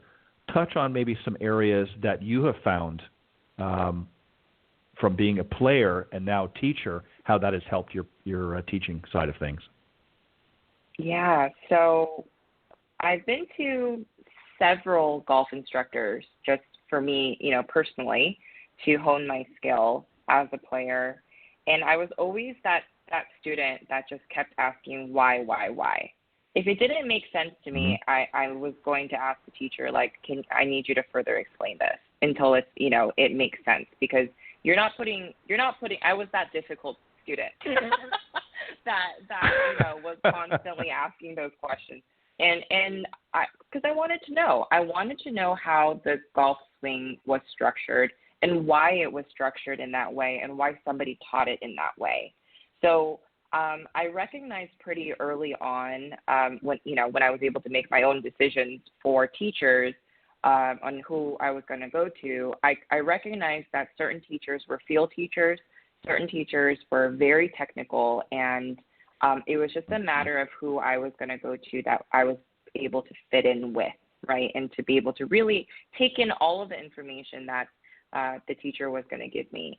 And through that experience, I feel like now being a teacher myself, I try my best to explain one thing 25 different ways to somebody, and I'll just keep going until it clicks with them. And I think that is so important because, I mean, I understand it, but if you don't understand it as a student, then how are you supposed to improve? Right. I feel a very heavy responsibility to be able to explain something to you as the teacher. So just going to different types of lessons and learning from different instructors. And I feel like it was almost like a teacher in training, right, as a player, because you get so in the weeds when it comes to your own game that you just, I don't know, your knowledge just starts to expand and expand without even knowing it, right? But then it's just a matter of how you package it and you're able to explain it to the next person. So that was definitely the biggest help, I think, as a player, was to be able to learn from so many different teachers. And then the next part of it is I know how you feel when you're in a golf tournament and you're struggling. And I know what it feels like when you're in a bunker and it took you 4 tries to get it out, right? I can empathize with that. And I think it's really important as a teacher to be able to empathize with your student. And if you're out of touch with your student or the skill level of your student, then I really, truly think it's time to reassess, right? And you have to kind of get back to what your students are doing. So that is the biggest takeaway, I think, is just being able to learn from multiple teachers, the different styles of teaching, the different methods, because everyone has a different type of method. And you know, Mike Molaska left a very lasting impression with me. I went to him for a few lessons, and he was the first teacher that I actually went to, which was pretty late in my career, in my playing career. He was like, well, your body is a certain way, like it's built a certain way. So how are you supposed to swing a club like someone that's 6? I'm 5'2" on a good day, and he goes, how are you supposed to swing a club like somebody that's 6'5"? How's that supposed to happen? And I looked at him and I was like, I don't know. You tell me. You're absolutely right. And he just made sure that I knew that there's nothing wrong with the type of swing that my body produces. It's my swing, right. And because my body is the way that it is, that's just how my swing is. But there are commonalities between good swings and not so good swings. And those are the things that I think as a teacher it's really important to be able to pinpoint to your student is okay, well, this person clearly just wants to improve on, point A. How am I supposed to, as a teacher, just help them with what they want? I'm not trying to rip their swing apart. I'm not trying to turn their swing into, Dustin Johnson's swing, because they're not going to be able to maintain that. And Mike was really one of the first teachers that I met who really just hit that point across over and over and over again to a player, right? It's not like I was learning as a teacher. I was a player at the time. So yeah, I think just being able to have experienced numerous instructors from a player standpoint better helps me explain things to students, to people. And you're exactly right. I think one of the things that golf instruction has, and instructors particularly, have learned over the last several years, one of the problems I think that was in the industry for a long time is we didn't understand what you just explained now, the fact that you're 5'2" and somebody else is 6'4", 6'5", that the swings are going to be fundamentally different. There are going to be similarities. There are going to be certain key areas within the swing that are going to be important and need to sort of match up. But some individuals may swing a little bit with a more of an upright swing plane, and others may be a little bit flatter, again, depending on their build. one of the problems that golf instruction had for years was what I term as they sort of pigeonholed everybody into the same format. So it didn't matter how tall or how short or whatnot, is everybody was taught the same way. And through technology and just through a better understanding of the golf swing is, top instructors like Mike have come to learn that we are all individually different. So what might work for you might not necessarily work for me. And again, there are some core areas that are constant in the golf swing, but there are others that there are room for flexibility or negotiating, if you will. You look at somebody like some of the older players, like a Lee Trevino.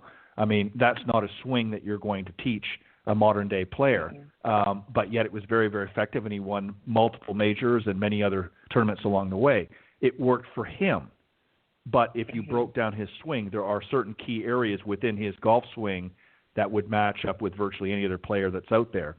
So you're exactly right in your analogy is, as a teacher, you're able to draw not only from your playing experience to have that empathy and understanding for many of your students, but you also were able to recognize that because we are all different, we have to approach it differently with each student and not just try to say, well, here's what you need to do, and yet you need to do this too, and so on and so forth, because everybody is different and everybody's going to react differently. And everybody learns differently. Some are visual, some are kinesthetic, and so on and so forth. So I think this has really helped move golf instruction along over the last few decades into what we have today. Now, you have a lot of, I mentioned some of the places that you had worked in the past, and you mentioned some as well, and now you're at the 1757 Golf Club. Tell us about some of the programs that you're doing there and why you feel that they've been successful. Yeah, so I started at 1757 last year, and they were nice enough to let me on to their team. And at the time, they already had a pretty successful academy they were running. There's 9 instructors there. I believe I'm the 10th one there. So lots of instructors, lots of different personalities, which is great. The one thing that I did find that was missing was a solid women's program, like a women's only program, and a junior girls only program. So those are the 2 kind of pilot classes or programs that I started there. And the thing about, I think, females, when starting something new, especially with something like golf, it's just really important that we feel like we're in a safe space, right? When it comes to people making sure that, I don't feel like I'm being judged or, I don't want to be embarrassed.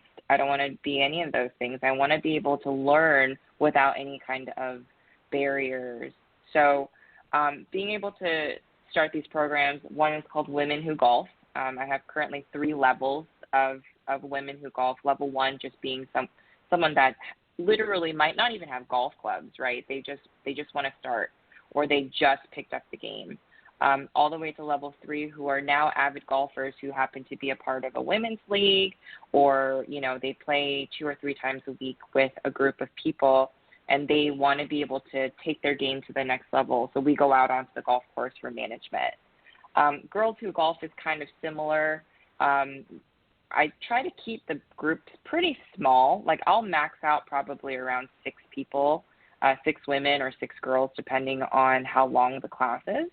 And it's just really important that there's I make sure to establish that no one is going to judge you while you're playing or practicing or doing whatever. And we get all of these questions that people have that any beginner or intermediate golfer is too afraid to ask out of the way. And I think that's one of the keys to at least the programs that I have so far is that I'm an open book. And when it comes to anything golf related, come and ask me. Even if it's not about the golf swing, if it's something about, like, if you don't know how to make a tee time, ask me. I'm your ambassador to the golf game. So you can ask me anything. And that approach has been pretty successful for me. And also, I'm very accessible to my students. I'm in contact with most of my students week in and week out, even if they don't come see me. I use the Coach Now app to make sure that we're in constant communication. And I just check in because if you started golfing, it's already a really difficult sport. And like you said, golf emulates life. And it's always nice to have somebody check in on you once in a while, you know? So those are the two main programs that I'm running right now. I also started one called Tiny Tees, which is for ages 4 to 6. And that one, it's a really fun class. Parents are actually involved in that one. And I purposely made it that way. Initially, it didn't start out that way. I actually just preferred that the students were there on their own. But then what I realized was when they go home, the parents are teaching them. Even if the parents aren't golfers, they're going, oh, well, you're supposed to do this with the golf club. And I felt that it was very imperative that I involve the parents to teach them how to teach their kids while they were at home. So at that age, obviously, you know, when your kid's 5, you're not going to just drop them off at the golf course and let them go practice. Right. So it turned into like a really nice hour-long, I get to hang out with my child, also learn about golf, and I get to learn how to teach my child. And that's the type of class that it is. And I try to mask golf as much as I can for that particular class. So I'll swap out golf balls for tennis balls. I'll swap out, you know, I bring these ginormous Jenga blocks. I bought one of those like those backyard block sets. And you know, for example, they'll do a little putting contest with a tennis ball. If they knocked it into a big hula hoop, they get to run over, grab a block, and start building their building. And they love stuff like that, right? Like anything that doesn't look like golf, they love. So they're learning how to golf, but they just don't know it yet. And the parents really appreciate it too, because by the end of the class, they're exhausted. So it's good. Right. Well, you have to find ways of wearing them down, and as you know, and definitely I know, as we get older, obviously I'm older than you are, but you don't have the same energy levels, and you got to find ways to wear these kids down because they just are relentless, and it goes to another point too, especially with juniors, but really with everybody. As a teaching professional, you have to find ways of making learning the game fun, because there's nothing, in my opinion, and listen, I love this game and I love, hitting the range, and I, over my years, I've been a little bit of a range rat at times, and I love hitting golf balls and working the ball and doing things. But even I would find times it'd get a little bit boring. And in today's game, where we are so limited for our time because of other activities, people don't have an hour or an hour and a half or what have you to go up and hit range balls. So we have to find ways of accomplishing essentially the same thing in a shorter time frame, but also make it interesting. And what you just pointed out for the kids, would be interesting to any kid. You're teaching them a little bit about golf, but they're doing other things and having some fun along the way. So that, like you said, they don't really feel like they're learning golf, but in reality they are. But for the adults, it's even more important because they go up there and they just rake and hit balls on the range, and they don't really accomplish anything. So what do you do in your programs to help the adults to kind of keep them engaged? And more importantly, one of the big caveats in golf is, when you've signed somebody up for a group of lessons, you've given them the first lesson, you've got some homework to do, as we sometimes refer to it. And what do you do to keep them interested and enthusiastic in between your next session? Yeah, that's a great question there, Ted. So when it comes to my adult classes, I'm really, the 1757 is a great facility because we have top tracer technology. So if you don't know what that is, it's basically imagine, the Top Golf type of technology that they have, but add in the capability of being able to do long drive contests and being able to basically have a launch monitor in your face the entire time of your practice session, along with different types of games. They, like one, for example, that they just added, which my students love, is called Go Fish. And, there's on the screen, there's these little circle shark fins with, kind of swimming around. And if you hit the shark fin, then you get a certain number of points, and you caught like a whale or a shark or, something along the lines of that. So I think technology is a really great way to keep players engaged, because we're so used to staring at our screens and we're so used to all of that anyway. Why not incorporate that into your golf practice, right? So the way that I like the adults to kind of do their thing, and I will do it during the class too, is we'll have long drive contests. We'll see who can get closest to the pin, and you're able to see it on the screen. And that's the kind of stuff that keeps them happy and entertained during the class, right? Because there's a little bit of competition, but also you're able to see the immediate feedback on the screen, which is great. And then sometimes, especially with my beginner classes, because I know that they can't control the ball, it's just a matter of them being able to break their own PR. So, for example, if their 7-iron only went 100 yards, right, the first couple golf balls, during the rest of the session, we're going to keep working on that 7-iron. I'm going to incorporate instruction, and we're going to see if we can bump that up to 110 yards and bump that up to 120 yards by the end of the class, So that's how I like to approach it for the classes.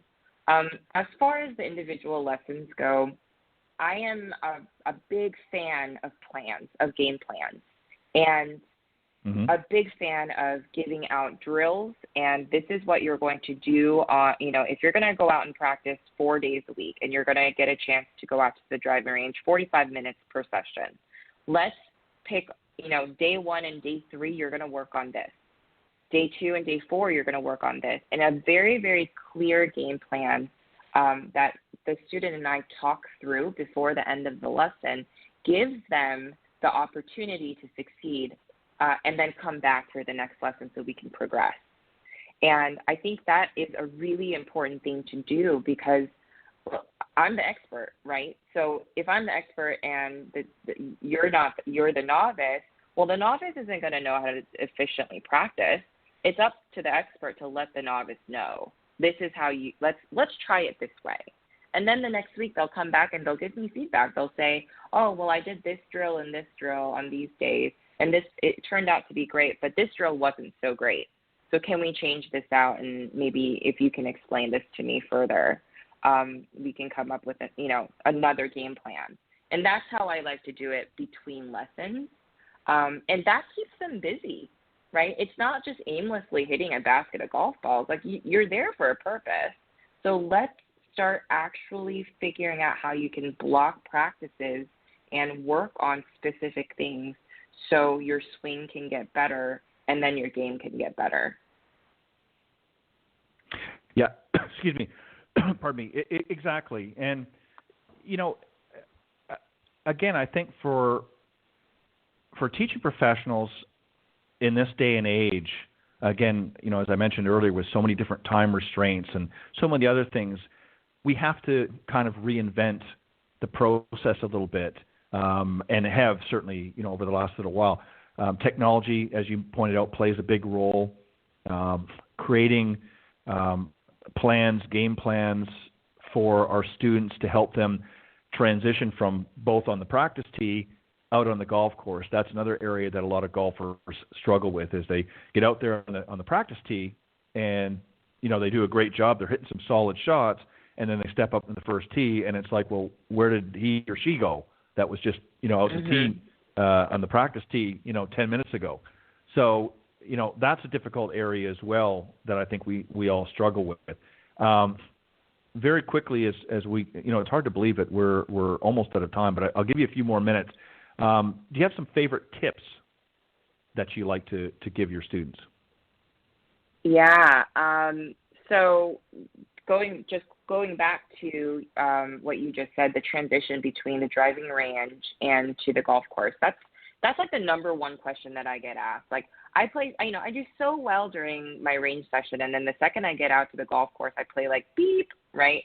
That's usually what the conversation is.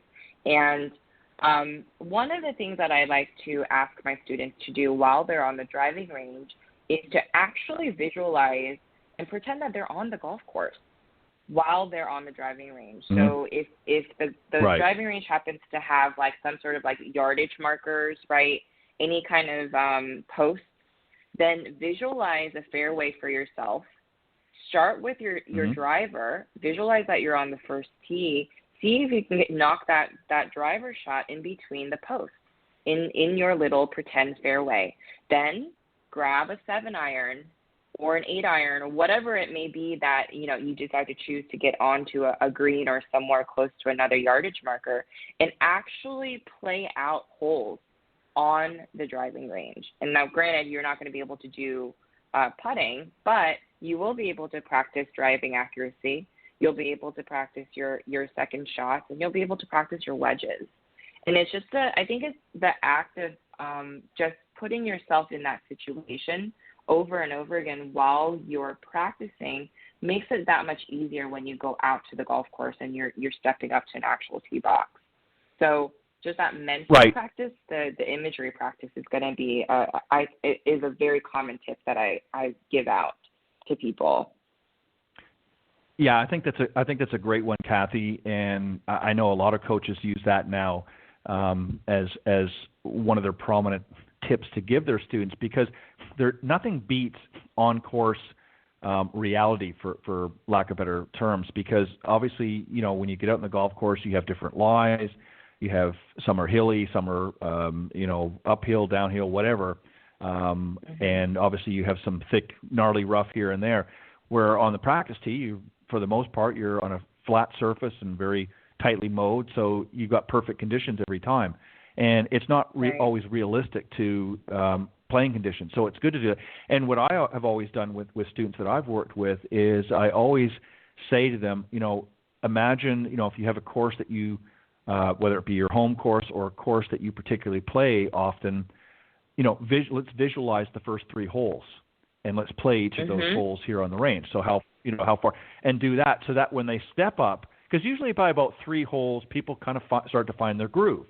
The first hole, they're a little bit nervous. The second hole, they're kind of okay. But by about the 3rd, maybe even 4th hole, they're kind of getting into a rhythm. Okay, I know I'm hitting it now, and I feel a little bit more comfortable. So I always like to say, let's play the first 3 holes of your favorite course, whether it's your home course, if you're a club member, or a course that, municipal course that you like to play. And let's visualize those first 3 holes and walk them through that process. Okay, what's the tee shot? How far is the yardage on your first hole? It's a par 4. Great. Let's imagine you're playing a par 4, and we know that you hit your drives, 225 yards on average. So let's set up to position accordingly. And I think that way, once they get to those first 3 holes, visually in their minds, they've already learned what they need to do, and it's just a matter of putting those steps into practice. And then that gives them confidence hitting those first 3 holes. That kind of gets them over those first 3 hole jitters, if you will, and they're able to do that. And as far as the putting end of it as well, one of the gentlemen that was on earlier tonight, Clint Wright, is a 30-year plus member of the PGA out in the Carolinas, and he always says, let's set benchmarks when we're on the putting surface. So when you're on the practice putting green, he will use certain drills to gauge distance and speed. Direction isn't as important initially because as long as you know how fast the putts are rolling, virtually any course that you go out and any green that you're going to be on, once you know how fast and how far those putts are going to go given any type of shot, it's a little easier then to line it up accordingly. So that's something that he likes to do with his students, and you're exactly right. I think you'll find that if you mimic on-course play with your students on the range, it helps them to make that transition a little bit easier. In our final few moments, I know some folks might like to reach out to you and connect with you. I know you're on social media as well as at 1757 up in your area. What's the best way to reach you? And feel free to share some of your social media platforms that you use to express your golf instruction. So, floor is yours. Okay. Well, thanks so much, Ted. Well, you can reach me at Cathy. You can go to my website, cathykimgolf.com. You'll be able to send me a message there. You can check out my programming. And I have a lot of instructional videos on YouTube. You can just search for Cathy Kim Golf. And then if you want to check out what I'm doing on a daily, I'm on Instagram at Cathy Kim Golf, and that's kind of my main social media platform. I do have a Facebook page as well. A lot of the information and videos do funnel to my Facebook page. So if you're a Facebooker, go ahead and look me up at Cathy Kim Golf. Perfect. And it's a pleasure and an honor having you on the show, and I'm looking forward to, as I mentioned at the top, Cathy is now part of the Golf Tips Magazine Top 25 instructor team, and she's already submitted her first tip to the magazine, and that'll be coming out in, I don't have the exact date in front of me, but roughly about a month's time, so I will keep everybody, of course, updated as I usually do. So I'm very, very excited to have you part of that and to become a contributor to the magazine. I know you'll bring some great knowledge and great skills set, if you will. But thank you very much, and I will definitely have you back again on both shows to share some more great insight on future shows. But thank you very much, Cathy, for joining me tonight.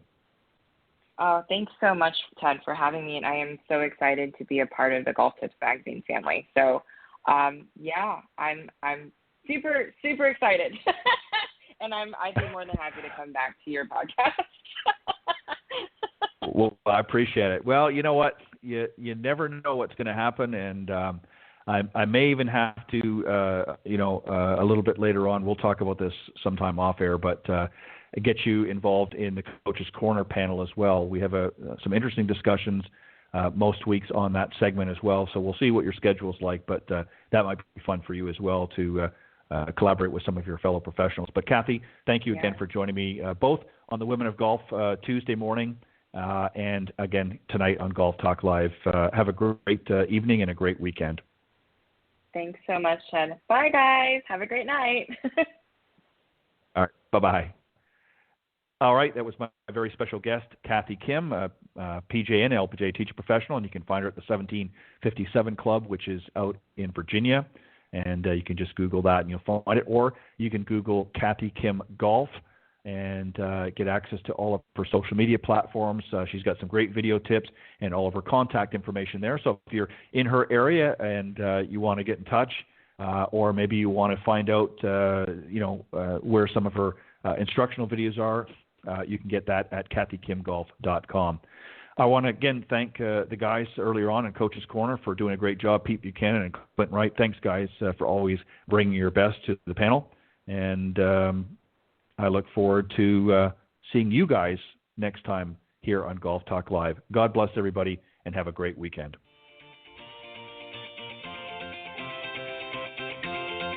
Thanks for listening to this evening's broadcast of Golf Talk Live.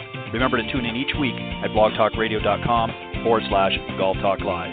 If you can't join us live, check out the on-demand section for previously aired broadcasts, or listen on any of the following social media platforms: iTunes, Stitcher, TuneIn, CastBox, TalkStream Live, and of course, Spotify. To get updates on future shows and upcoming guests, be sure to visit the show's Facebook page, Golf Talk Live Blog. You can also follow me on Twitter at Ted and Buck CEO. Remember to join me live each week for another great broadcast of Golf Talk Live. See you next time. This has been a production of the iGolf Sports Network.